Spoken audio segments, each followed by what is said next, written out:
Going to get started here with some brief remarks and updates from the university.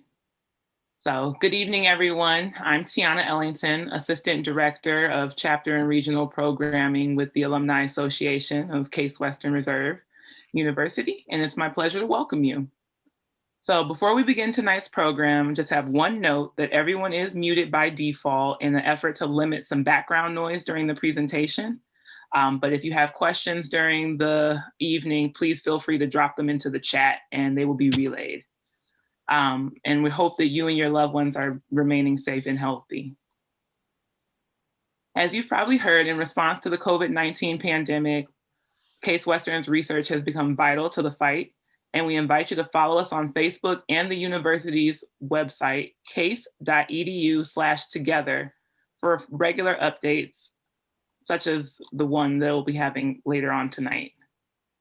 In support of the ongoing conversation about equality and social justice in our country, Case Western has also launched a website, case.edu/race and justice, which provides statements from university leadership and resources, as well as opportunities for members of the CWRU community to share their thoughts. At the Alumni Association of Case Western Reserve University, we continue to use our platform to promote connections within the community and present information and opportunities that are available to all. Check out these regular updates and connect with the community on Facebook, Twitter, Instagram, and LinkedIn by searching at CWRU Alumni. Also, visit our remote offerings page at case.edu/alumni for a collection of these opportunities that can be accessed at any time. Now more than ever, we hope these virtual events and social media platforms will help us continue to stay connected. Thank you for being a part of this evening's event. We appreciate you. Now, I would like to welcome our presenter for this evening. Gary Valence, who resides in Auburn Hills, Michigan in Metro Detroit, is a CWRU alumnus who studied his master's in computer engineering, majoring in software engineering, and completed his MBA in management, information, and decision systems. Gary has served as a chief information officer and corporate director for various Fortune 500 companies, and as a technology consultant for several leading management consulting firms. Gary is also very active within our Detroit alumni chapter. Please welcome tonight's guest speaker, Gary Valence. It's very nice to be here. I work for a company called PAX Systems, PAX Strategy, and hang on one second. I'm trying to get something out of the way. PAX Strategy, and what we do is we help clients identify their information technology strategy, and through cloud readiness assessments for different types of things. And we always start though with the business model as the beginning of the engagement and so forth. So we really look at understanding what business the client is and the industries, and then the appropriate technology. So along those lines, a former president of an automotive supplier who I had worked with before suggested to the executive leadership of another major automotive supplier that I provide an overview of the automotive market to bring in the executives, or to bring the executives up to speed, because it was changing significantly. So I did put together some information because I do work in the Metro Detroit area, which is, as you all know, highly automotive. So I did a presentation for them in 2018, which is very well received. And the idea was to kind of educate people as to what's happening and what's going to happen. So I took some of those simple ideas from that work and presented it to our Detroit Case alumni chapter, which they liked. And that group suggested I provide the presentation to a broader group. So that's where we are today. We're going to be looking at, in terms of our agenda, we'll be looking at automotive industry market drivers and challenges, the internal combustion versus electric vehicle comparison. We'll talk about the value of electronic vehicles to consumers. And then if you stay for anything, stay for this end part. But we'll talk about innovation in terms of the next generation of personal transport. And it's not magic what you're going to see. It actually exists. It's a very interesting piece there. And at the end, we'll do some Q&A. Okay. So let's look at the automotive industry market drivers and challenges. And for an original equipment manufacturer, they have the following types of challenges and things that they have on their plate. So as we all know, the automotive market is changing rapidly. There's new players, many from California, many software companies, compared to outside of Detroit and the traditional automotive manufacturing companies. There are new business models that are coming out that people are implementing, which are different. Uber is one example of that.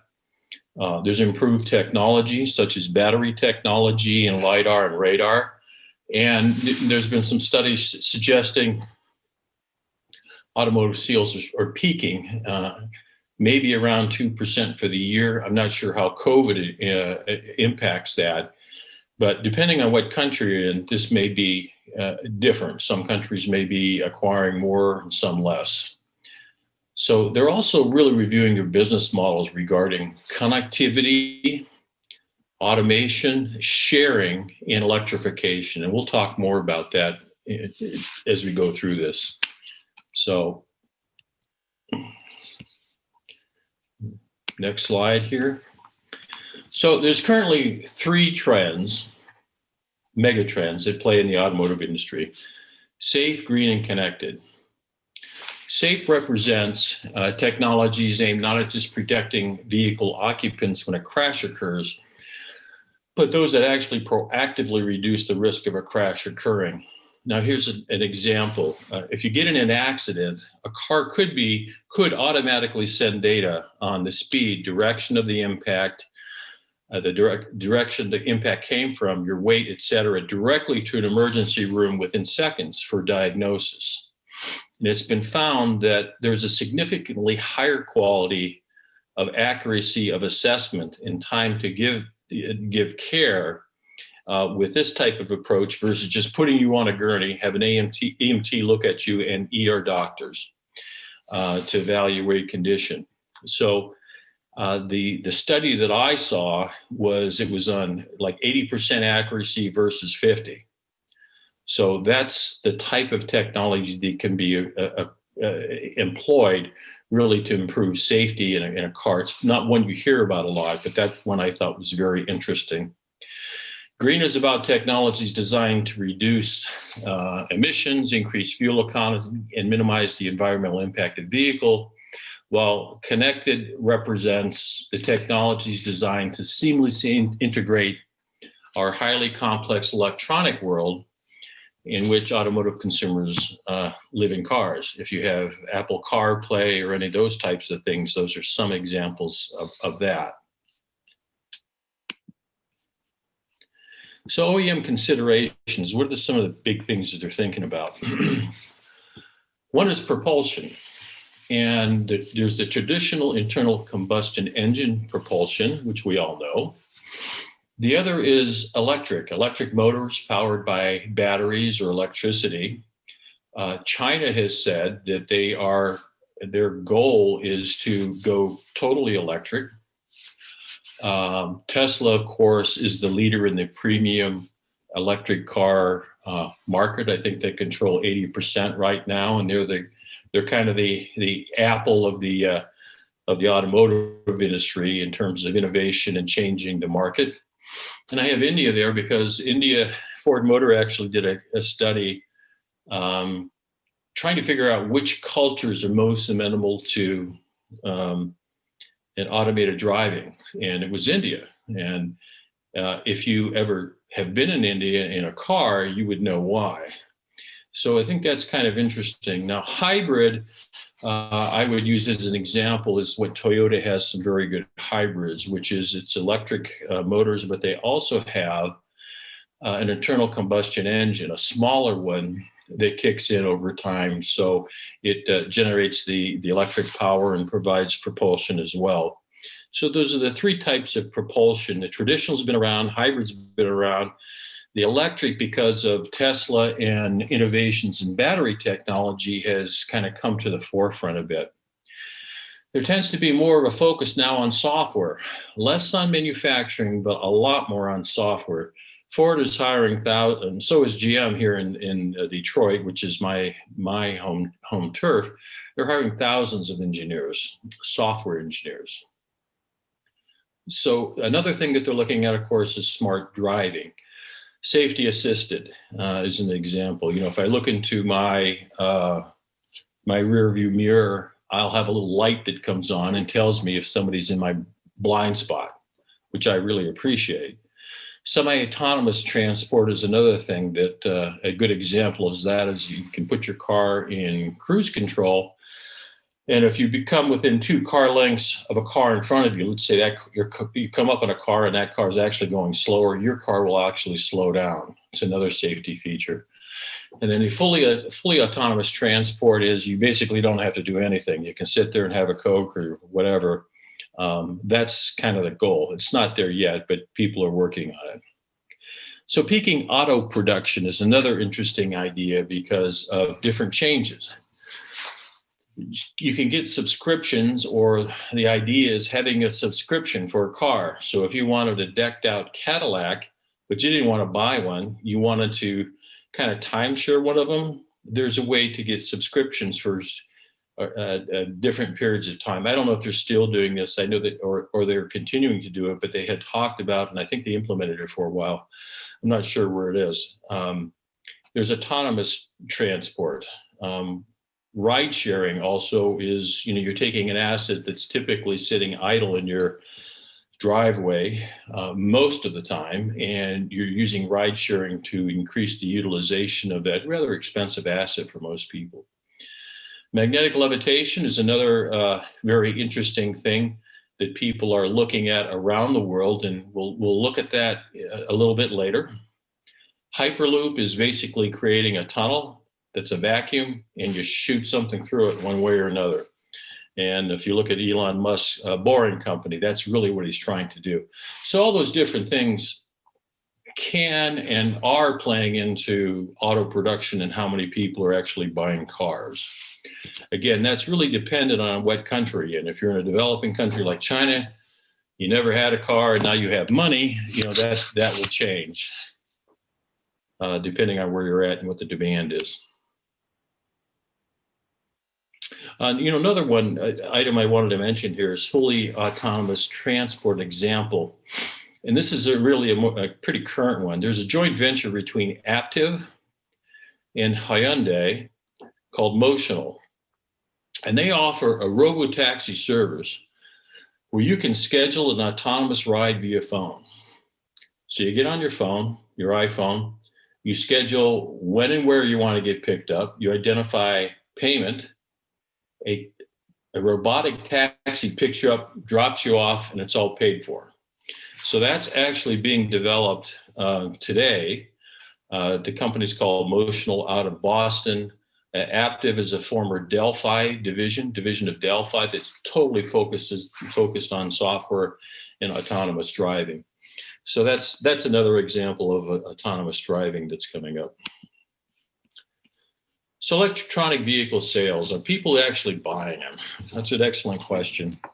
So they're actually growing faster than expected. And I'm going to read this because this is really important. The electrified vehicles, which stand at about 8% of global sales, will account for a third of sales by 2015. That's 5 years from now. EV sales are expected to surpass internal combustion engine vehicle sales by 2030. 10 years from now, taking 51% of the market. So I think that's very, very significant in terms of what's happening and how fast it's happening. And we'll remember the 51% because we'll talk about that in a little bit. So let's look at internal combustion engine vehicles.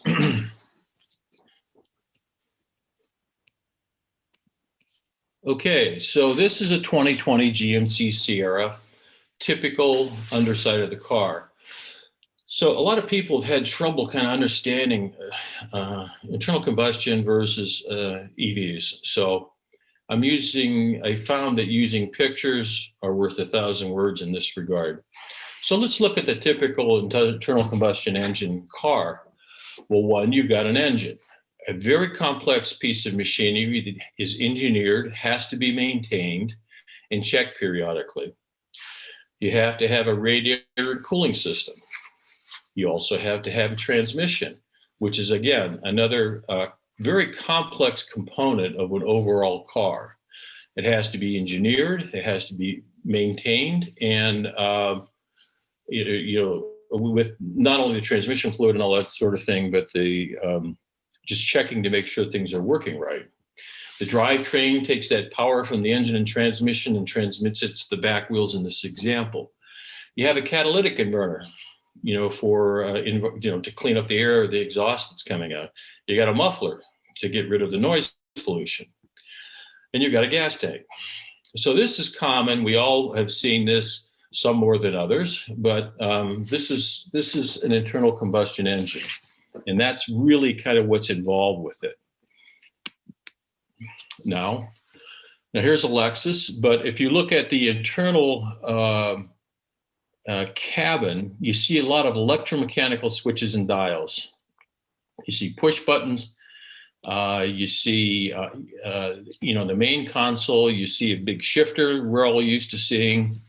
You see buttons on the steering wheel, on the steering column. To the left of that, there's some more buttons. And then you have your window operation buttons actually on the door. So this is fairly typical. The thing about it is, if you want a new feature, the way it used to work is you had to buy a new car and get another button or a different feature put in, right? So this is the typical internal combustion engine today, vehicle today. So let's take a look now and contrast that with electric vehicles. So I'm going to use a Tesla because, clearly they're the leaders of the pack in terms of market share and innovation. So let's take a Tesla, let's turn it upside down, let's take a look at it. This is the bottom of a Tesla. You've got a rear electric motor, you've got a battery, and you've got a front electric motor. You don't have any cooling system. You have no internal combustion engine. You don't have a transmission. You don't have a catalytic converter. You don't have gasoline storage. You don't have a muffler. You don't have any of those things. So if you look at it just by looking at the bottom, you can see that it's a much simpler system, and you don't have all these complex subsystems that I just mentioned in an internal combustion car. Now, the interesting thing is that the electric motors can be controlled and optimized for weather conditions by a computer, right? So if it's icy, they can be adjusted, to accommodate that. If you need more torque going up a hill, that can happen as well. So I think, this picture really, I've used it to explain to other executives what's actually happening. And I think this is a simple way to really explain the difference of what's going on. So if you look at the cabin of a Tesla, right, you don't have a transmission. And remember the old hump that used to be there, those are gone, but you don't have you don't have the engine kind of pressing up to the front of the car. I know a guy who used to buy his cars and judge safety by how far his chest was from the steering column. Because in his opinion, if he had a front end crash, what happens is the steering column gets pressed into your chest. Well, the engine hits the transmission, which, pushes all that stuff forward. So you don't have that here. Tesla is actually rated very, very highly in terms of safety. Their crash tests are very high. It's a very, very safe car. But if you look inside the cabin, you've got more room to work with, right? You don't have to worry about, the transmission and engine being up there. So it's very spacious. If you look at it, you don't see a shifter in the middle. You don't see any electromechanical switches. You have a couple on the steering wheel, and you have some on the door for the windows. Everything else is controlled. Your infotainment, your environment, and operations is controlled on a computer screen. So what happens is you can get updates, just like you get updates on Google Maps on your iPhone. You know, you don't do anything. You don't buy a new iPhone for that. You know, it just comes to you. So it's the same thing with this, because it is completely computer controlled. You get your updates wirelessly, and your software updates and new features just wirelessly through computer. So I think that's very significant. Now, earlier Teslas, because they had this, you consider this a single point of failure, right? And if there was a problem with that, well, guess what? The car just basically doesn't work. But you know, they've corrected that. That was a number of years ago. But you've kind of combined all that power into that sort of thing. Now, if you look at the Tesla, it's really interesting. You see the little shifter there on the right side of the steering wheel. What that is that's your gear selection. And there's only 3 gears: forward, reverse, and neutral. And that little thing controls it all. So it frees up, you know, just that old knob we're all used to, you know, taking up space and like that. That's what's there. So it's very clean, very well designed as a cabin and environment. So let me pull up the next slide. So this is another view of the Model X SUV. And the thing that, and I've driven this, and one of the things that I really liked about it is look at the windshield. If you look at the windshield, the glass goes from directly over your head all the way forward. And higher up, it's tinted so that the sun doesn't, you know, become too onerous for you. But it's really driving as part of the environment. You know, I drove this in Ann Arbor, and I was going up some hills and up and down some hills, and it was really amazing to see the difference in how you see the environment with just that change. And it's very interesting. Now when I get back into a regular car where they've got the windshield, I feel like I'm in a old cruise liners. Remember where they have a little portal, you look out at the world and you just, you know, you get this little view of the whole thing. That's kind of how I feel windshields are compared to this, where you actually can feel and kind of feel part of the environment. So I thought that was very interesting as well. Again, it's a very safe car, so they're able to do that and put that glass there. So I actually like that, so you can probably tell. So moving on, look, you know, you don't have an engine and transmission, so you've got space up front for not only cabin design, but also you've got some additional trunk space there as well. So let's summarize this, comparing an ICE versus EV. I'm sorry, summary. So there's a traditional drivetrain, right? The engine, transmission, drive shaft. You don't have any. So you don't have the complexity of those components. You don't have the steel that goes into them. You don't have the manufacturing that goes into them. You don't have the lubrication that goes into them, the engineering talent. You don't have the maintenance, ongoing maintenance, and you don't have the weight. Exhaust system, really the same thing. You don't have the steel, you don't have the muffler fabrication, maintenance, checking on your muffler and catalytic converters, and compliance inspections in some states, and weight.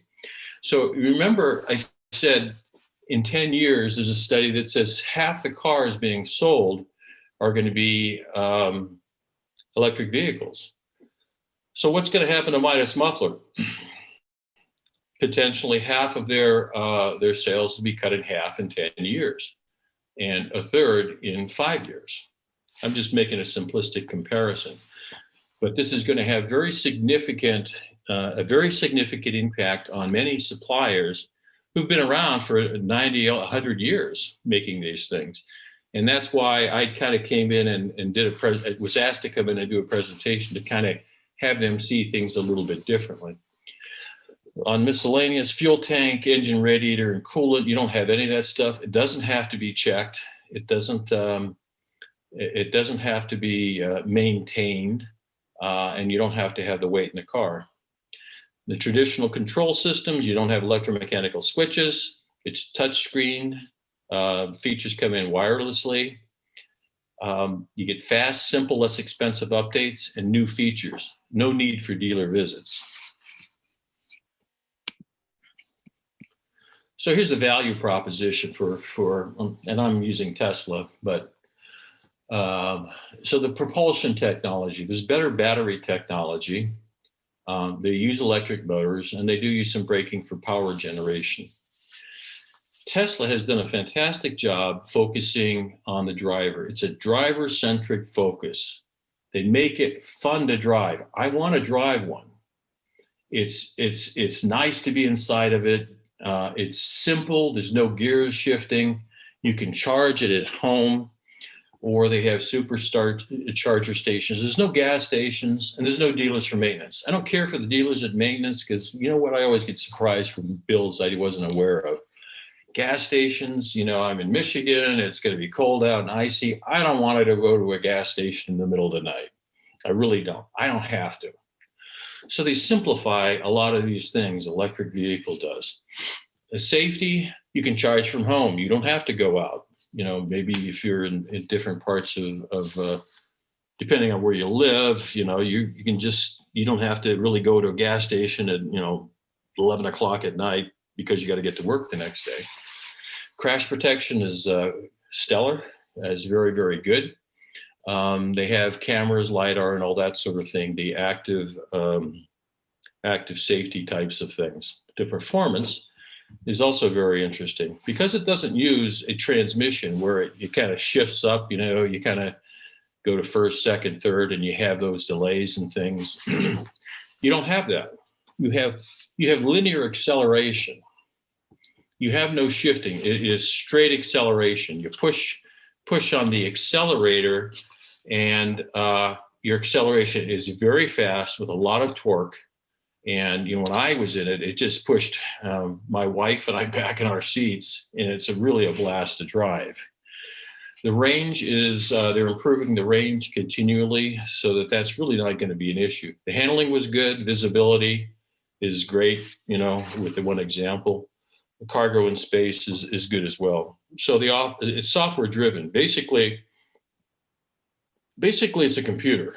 I mean, it's people keep thinking of, when you say car, people have a certain framework in mind, but basically it really is a computer that's operating all of this stuff. So I think there's value there, in my opinion, and I've driven them, a number of them. So here's the economic model if people are making electric vehicles. There's none of the drivetrain, exhaust systems, and so forth. There's none of that. Those very extremely complex components, and the complex assembly, transportation of those components to a location and assembly. So you don't have all those costs. To the consumer, the value and price is the same or higher, right? So the vehicle cost is lower, simpler components. I would argue your quality is higher because it's simple. There's less opportunity for problems. The manufacturing is less complex. I mean, you don't have to assemble all those things. You have to transport them someplace and then assemble them and make sure that they work. Assembly takes less time. This is something people in Detroit with the traditional ICEs just couldn't get into. How could Tesla manufacture these and ramp up their production? Well, it's totally different. They never really, I don't think they looked underneath the car, to be honest with you, because once you see what's involved and how simple it is, yes, you can ramp it up rather quickly. So less components and lower assembly labor means it costs less.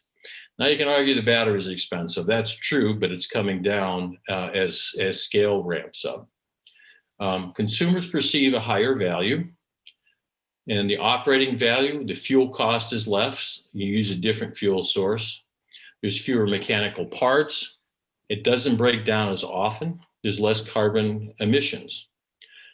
As far as breaking down, I talked to a guy down in Ann Arbor who I was testing out the new SUV, and there was a fellow there who had a model that was about 2 or 3 years old. I was talking to him, and I asked him about maintenance, and he said, "You bring it in every 100,000 miles, and that's just to check on the battery." Yeah, and again, it makes sense because it's so much less complex than the internal combustion engine. Faster acceleration. If you like cars, you like muscle cars, you're going to love this thing. I was actually really interested in having Harley was making an electric motorcycle. I really wanted to try one of those because those things would just fly. Again, there's no shifting, complete linear acceleration. It has a great cockpit design. So again, with COVID, you don't need to go out. You don't need to go to a dealer network. And you have touchscreen controls, and it's kind of like having an iPhone as far as a software upgrade. So I could see a case where the profit's higher, right? So they're going to charge the same price.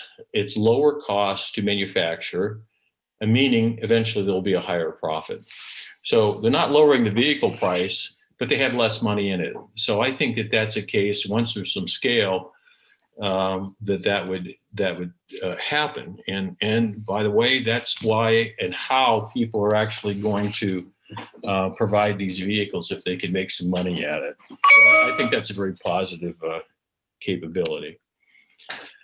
Okay, now what I do in my work, I do information technology, cloud-based types of services. And just to show you, you have your car, you're driving your Tesla or whatever it is, and that information has to be assembled and coordinated and sent back to you. So there's all different types of information that can be transmitted, stored, and then analyzed in terms of patterns. And a lot of this is engineering data, engineering data in terms of how fast you're going and things like that, and the actual performance of all the subcomponents.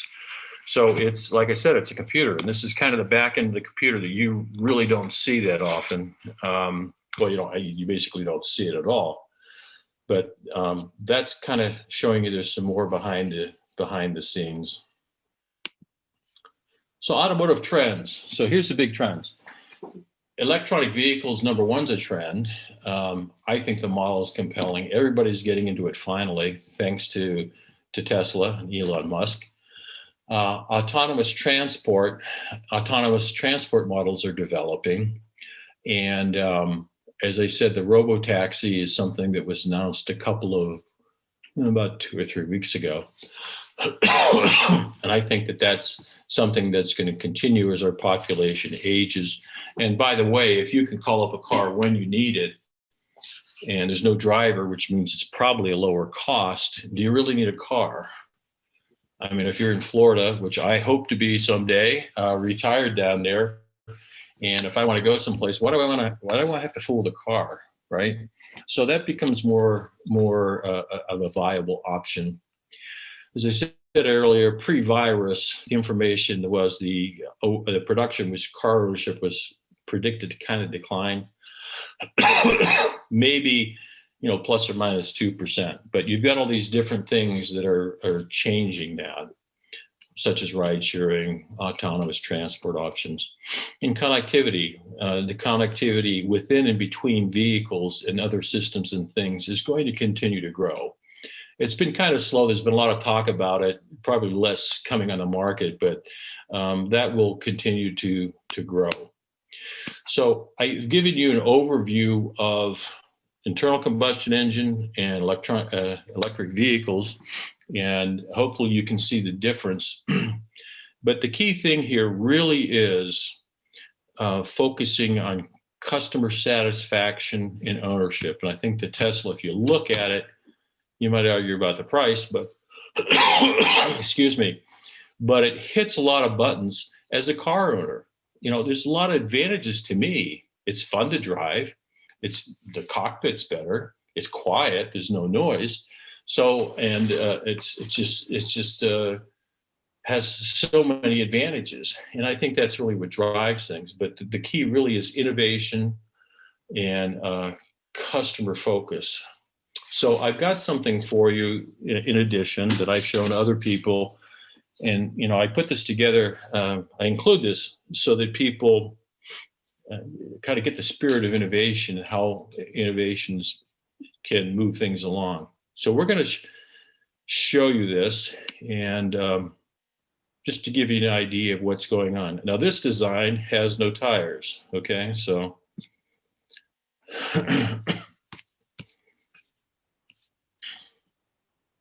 are you guys seeing this? Hello? No, we can't see it yet, Gary. Can't? No. Okay, hang on a second. Can you see this? You don't see anything now? No. Okay, well, that's all right. Okay, hang on, bear with me, folks. Okay, I'm going to end my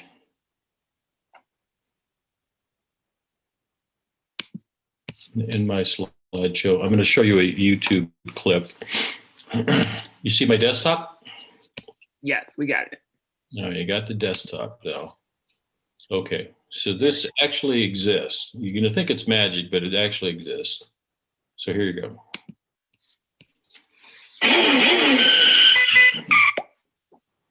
你好，大众自招用户怪盗 Duck 520，没错，说的就是你，王佳，不是乐嘉，你在成都，现在就在你的家乡。你是不是记得在几个月以前，你曾经向大众汽车公司的大众自造网站提交过一份特别的创意？你的梦想实现了，这辆无轮车就在我的身边，看到没有？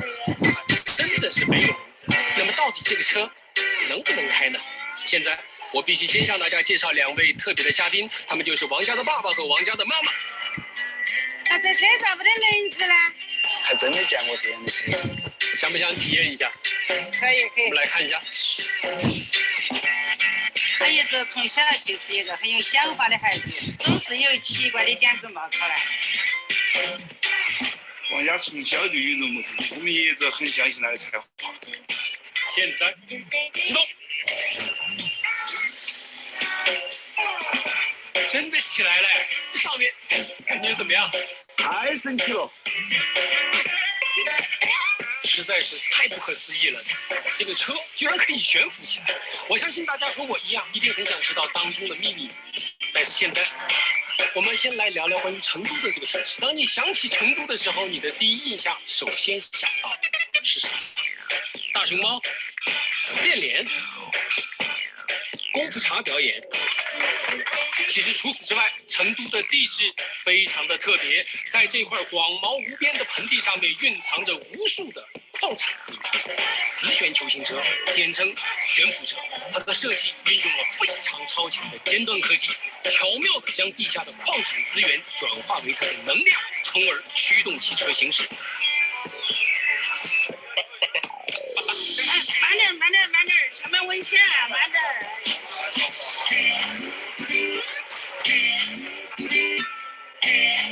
从来没见过这样的汽车，就好像是在电影里看到的。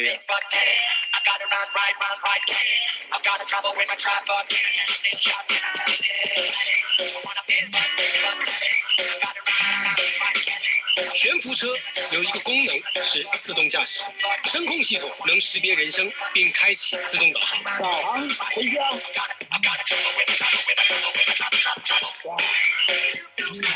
悬浮车还有一项特别的功能，就是它的安全感应器。它能根据自身行驶速度和周围车辆的距离，计算出最安全的行驶距离。可能发生危险时，汽车就会自动刹车。咋个的嘛你？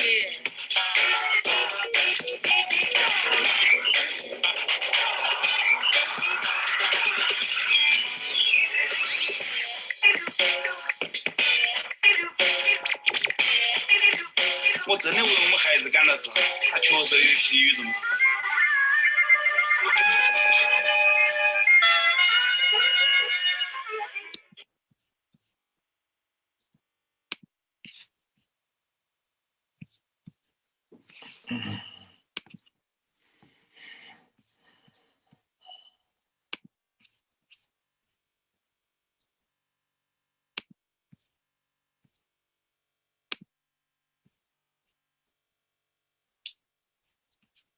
Okay, you guys still with me? We're here. You here? Okay, great. So that's what I wanted to show you. That actually exists, and that's magnetic levitation. One of the things that is a potential. So the next item I had is I had some Q&A. Oh, you have to go back into your presentation. We still see your desktop. Okay, share.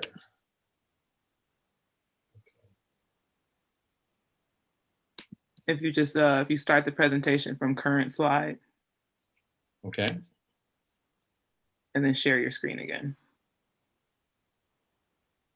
You see it? Yes. Okay.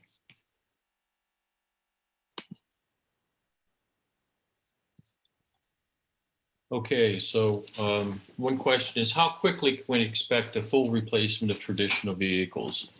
So major European cities have targets in 2030 and 2040 to eliminate all ICE vehicles. So 50% by 2030.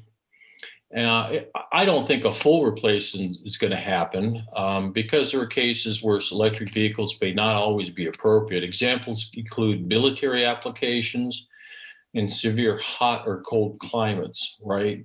But I mean, it could obviously be a very high percentage. The other question someone had for me was, will the next generation of auto mechanics need to be taught specific knowledge to work on electric vehicles? Well, you don't have all that complexity, so you don't need the skills in maintenance and to handle, you know, is your engine need tuning, or does your transmission need working properly and things like that? You won't need it. So I think from the mechanical skills, there would be a significantly lower portion. I think body work such as windshield replacement, fender and dents will be the same. But I think that's going to change quite a bit. And as I mentioned, they can go 100,000 miles without any maintenance because it's such a simple design. A lot of the maintenance is going to be test and replace, which is not really a highly skilled type of need. So I think that's going to bring up a big question. What are we going to do as a society with, you know, all these people that were formerly skilled people? What are they going to do? Because that's going to happen. So I don't know the answer to that, but I think it's kind of an intriguing question. So what is your opinion of the driver experience? Well, it's quiet, it's very fast, linear acceleration. It's a great visibility and convenience. So I like driving them. There's one thing that's a little bit different about them is that, you know, an internal combustion engine, you know, we coast, you know, we're coming up to light and we know that we're going to stop. So we take our foot off the gas and the car coasts. A Tesla does not do that.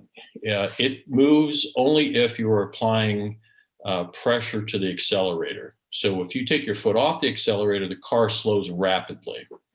So you actually have to accelerate pretty much up to the stop sign and then let your foot off and then it'll stop. So that's very different than, you know, the old coasting mentality that we're all used to. Some people takes a while to get used to that.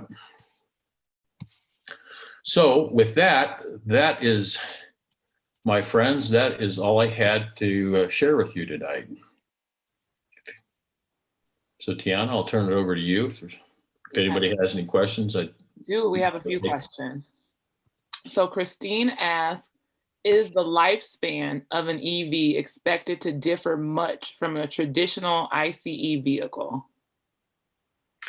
I don't think so. I think it comes down to the battery life, and they're continuing to increase the battery lives. There's people have had, they thought the battery life was going to be much shorter than it is, but they seem to be pretty robust. So I don't think so. I think, an internal combustion engine car, you can easily get 100,000, maybe 200,000 if you maintain and baby it. I think that that's certainly within the realm of an electric vehicle. And they're really, The big thing is to improve battery life and weight. So, everybody and their brother is working on that because there really is a strong demand and need for that. Now, the other thing about the environmental issue with batteries is here in Michigan, great, I can park it in my house or go to a charging station, but half the energy in Michigan is generated by coal. So I'm really not helping the environment all that much, or maybe I'm cutting it down a little bit.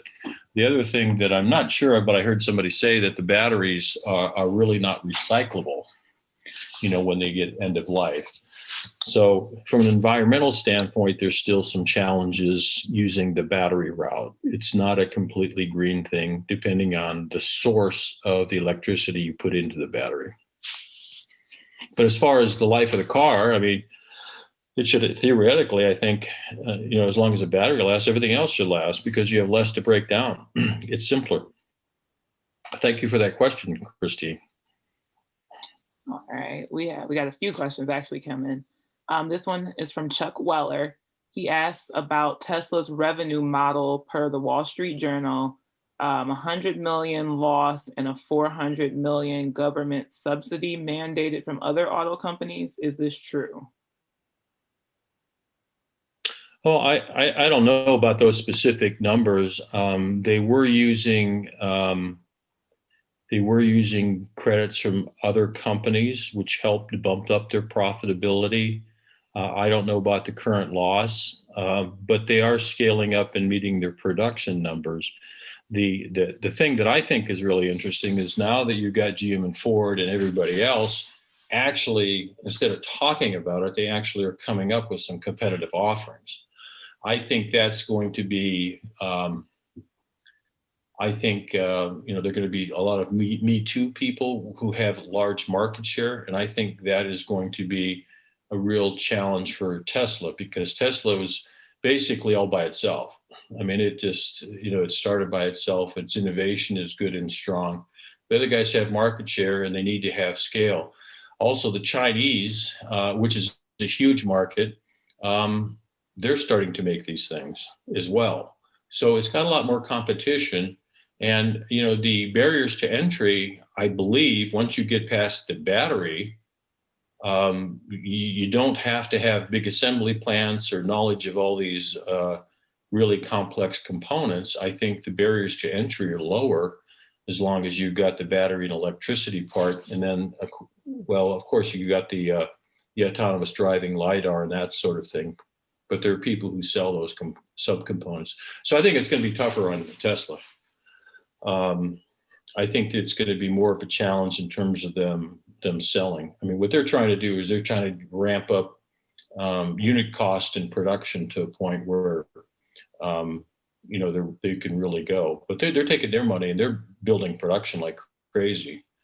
So they're investing in the future with manufacturing facilities in China, and in Europe is too. There's one in Germany. So they have to invest a lot to get the economies of scale that's really going to help them out. So the interesting thing about Tesla is they've supposed to have failed a million times before, and they always seem to keep going and meet the challenges. So it's a very interesting company. Thank you.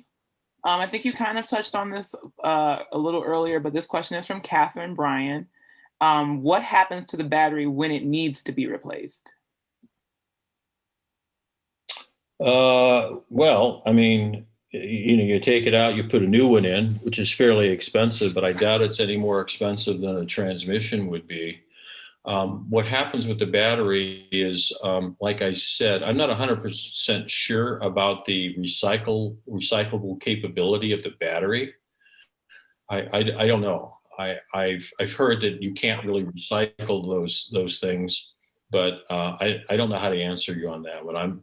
I'm not confident enough to tell you something, to be honest. Fair.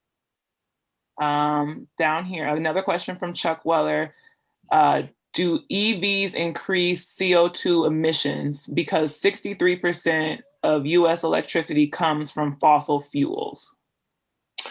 I don't know. I mean, I'm not sure They reduce it. I mean, the car doesn't produce anymore, but the coal plant that produces my electricity here in Michigan is still going too.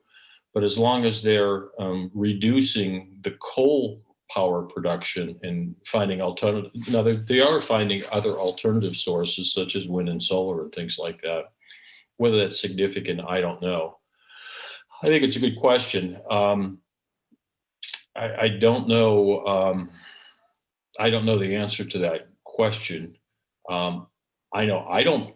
If I owned one, I wouldn't be polluting anymore. But that doesn't mean somebody further down the supply chain isn't. I would kind of doubt it. I don't think there's any net, at least today. If you're generating the same amount of power from coal, you're not really helping the environment that much. You're just trading one source from another rather than your creating carbon emissions. The coal plant may be producing more, and I don't know the trade-off in those ratios to comment on it. But it's a good question. I mean, it's not the green. There's some things that have to happen to make it green.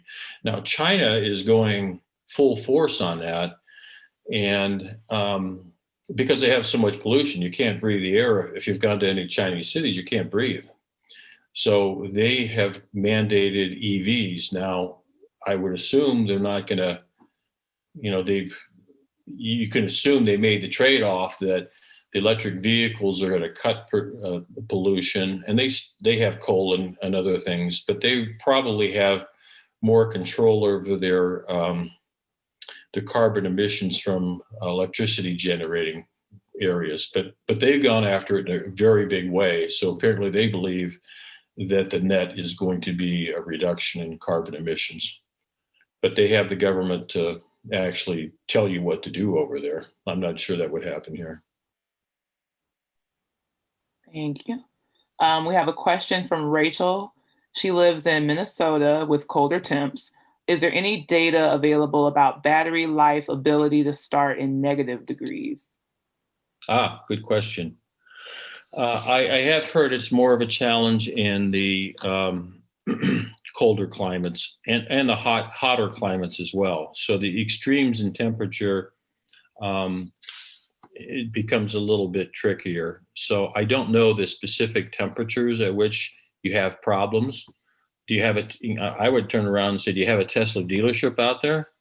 If you do, ask them. If you don't know if you haven't seen any Tesla and there's none around, maybe that's a good question to ask Tesla. I know here we have a Tesla showroom and things like that, or you can go, just look at their website. The website actually has a lot of information, and it's really pretty easy to use.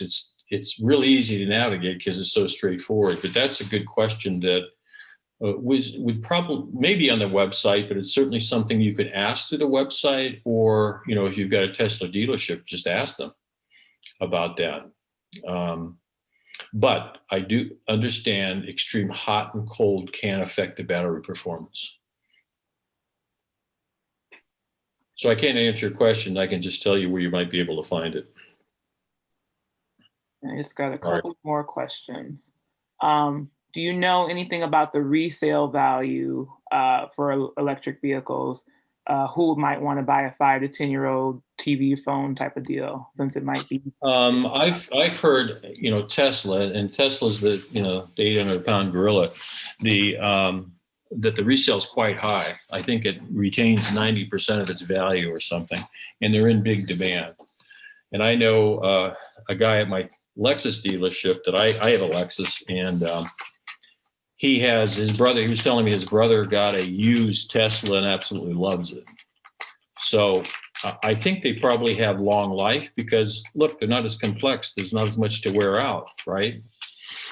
And they have a very high resale value, is what I've seen. People want them. The thing is the older ones probably don't have as much range as the newer ones. The newer ones they're looking at, I think the older ones were like 240 miles range. The newer ones they're targeting around 400 miles in terms of range. Okay, and then we have a question. There was a VW logo on the hover car video. Is there involvement from that company? Well, that actually was VW. I'm not sure I know the quote. So VW actually did sponsor the research on that. So that was a VW type of product in China, VW in China. So they did the maglev car in China. So I'm not sure what the question is. I mean, outside of that. I think that was it, like, that they're sponsoring the research that goes into it in the project. My understanding, it is their research as much as anything can be your research in China. I think we have a few comments. Barry says that they power their EVs with solar energy. Barry, I don't know if you want to drop into the chat where you are, that they're doing that. And then Chuck made a note that the 2019 study says China increases CO2 emissions because they're using so much coal to generate electricity. Right. China's got a real problem. I mean, they've industrialized and they didn't have really the worker safety or environmental things, and they've just polluted the hell out of their country. They burn a lot of coal, and they recognize that they've got big problems, and they're trying to address that now. But if you go anywhere, I mean, depending on the city in China, which is probably most of them, you really can't breathe in some of those cities. That's how bad the pollution is. They're just not that mature in the environmental area. And that was all of our questions that we had. If you have any more questions as the night goes on or tomorrow or anything, if you forward them onto alumni relations at case.edu, I can get them to Gary. But I want to say thank you, Gary, for this excellent presentation, for taking the time out this evening and talking to folks. And it's my pleasure. I love Case. I love the alumni. I hope you found that interesting and not too boring. And I wish all of you the best of luck and stay healthy. Thank you, everybody. Thanks for showing up tonight. And I echo Gary's sentiments that everyone stay safe and healthy. And I'll see you at our next event. Great. Thanks, Tiana. Thank you. Good night, everyone. Good night.